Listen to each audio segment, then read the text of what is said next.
A Virginia legislative primary season marked by hard-fought campaigns in both parties comes to a close this week as voters pick their party's nominee for dozens of seats, including some swing districts that will help determine the balance of power in the General Assembly.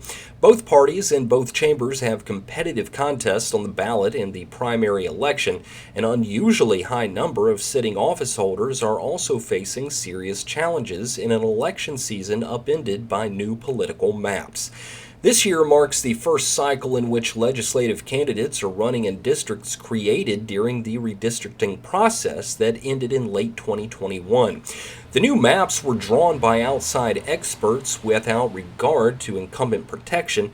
That's contributed to a wave of retirements by many of the General Assembly's veteran lawmakers and diminished the name recognition advantage for the incumbents, some of whom are running in almost entirely new districts. Altogether, it's expected to lead to significant turnover in the legislature in January. Virginia, where the General Assembly is currently politically divided, is one of the few states that holds its legislative races in odd-numbered years. With its unusual calendar and quasi-swing state status, the state's results are often closely watched for hints of voter sentiment heading into the following year's midterm or even presidential cycle.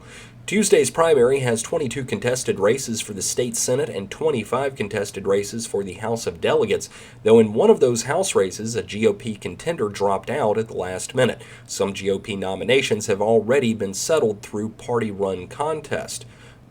Voters in some localities will also be deciding nominations for local offices.